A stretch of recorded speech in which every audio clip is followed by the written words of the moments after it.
Hello, friends, and welcome to beautiful Cedar Point Club in Suffolk, right along the Nanesman River. My name is Matt. That is me, and I'll be your host for this shot for shot, where you're going to get to watch me play the front nine of Cedar Point Club. This is number one. Starts off kind of as a gentle handshake, as most opening holes are meant to. That is Chris. You will see him throughout the round as well. Primarily, we're going to follow my shots, though. And I've got to warn you, some of them aren't very good. However, we did get off to a good start here on number one. We played from the blue tees, which was about 6,600 yards. It can be stretched out to almost 7,100. It hosted the VSGA Amateur in 2022 and has hosted the VSGA 4-ball along with other VSGA championships. So this is absolutely a championship course. I had about 95 yards in here from the fairway and had a reasonable putt. Look at it and just knocked that a few feet by, but I do open with a par here. Bent grass greens, Bermuda everywhere else. Number two is another opportunity for a birdie. There are two bunkers down that frame the fairway that you need to contend with. Many players will be able to carry them, but many players also might be challenged by them. I was able to, I think, carry the one on the left. This ball drifted a little bit left on me, ended up in the middle of the fairway, and hit a shot here that I just tugged a little bit, left me with a little bit longer putt down a slope.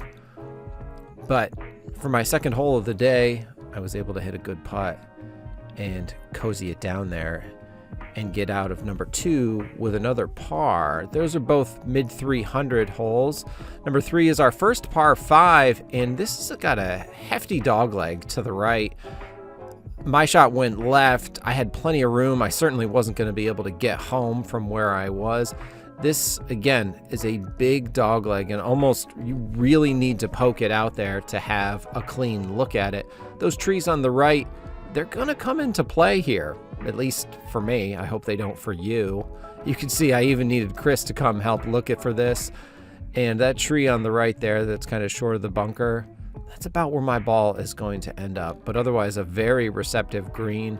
Here, I do have to contend with that bunker and keep the ball below the limbs. And hit a pretty decent shot. I think I had 55 yards-ish.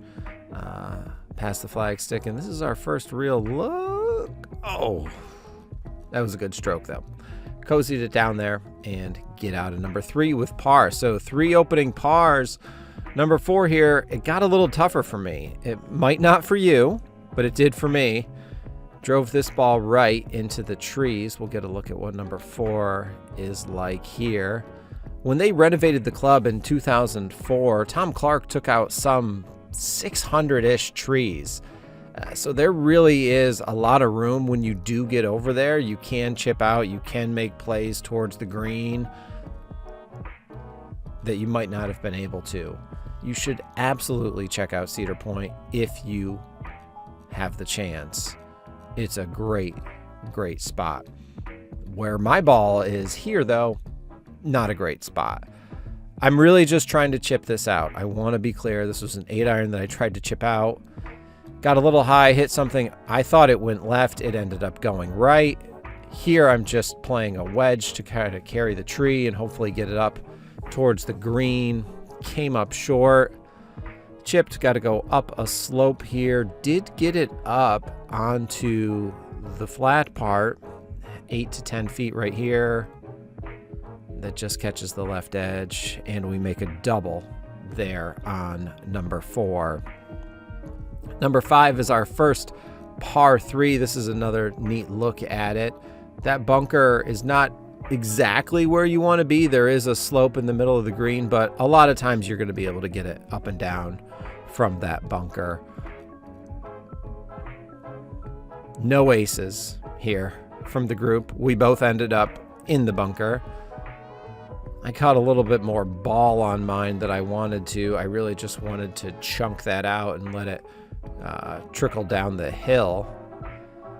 And I got a little bit more of this ball than I wanted to also, as it went about 5 to 6 feet past. And when you hit it that hard, they're rarely going to catch the edge and go in. Number 6 is a par 5 that measures pretty long, 600 yards-ish almost. And there's a big tree in the middle, which makes going for this in 2 pretty difficult. That tree is at about 150 yards. Fortunately for me, where I drive it, it's not like a huge problem, but it is something to contend with. I was left and hit a 5-wood here that I was able to keep under the tree over the bunker, and you can see that other tree, the big tree right on the right side. This shot I just pulled a little bit just over the back left and hit a less than ideal chip that left me with a little bit of a longer putt. And I hit a good putt. Ooh, did you see that? That was nasty. I really thought that I was saving par when I hit that. Anyway, on to number 7. This hole is a very pretty hole. It's a pretty approach shot. It might be a little intimidating for some on the approach. You're going to want to stay right-ish there towards the bunker, but not in it. And then here there is water that is short left of the green. My ball goes left off of the tee. Spoiler. So I don't really have a great look at it. So I just play it straight over the pond into that bunker. The great thing about Cedar Point that I really like, and you can experience it from some of the aerial shots, is that there is a decent amount of water on the course. However, it is not always in play. It frames holes. It just adds different visuals and really makes the course play very nice. Again, I tried to get you some of those shots from the air so that you could see. 8 might not be a driver for everybody. It's about 313 yards, at least it was from the blue tees where we played. You could hit something about 250-ish, a little less, and stay by that bunker there on the front left. My ball is left, fortunately is not out of bounds and is about pin high. And this was the first point when I realized I was uncomfortable with the short game that I had brought to Suffolk that day. That chip wasn't great. It was okay. I had a look at birdie. I had a look at par here. And then I actually have a look at bogey right here, which let's just watch.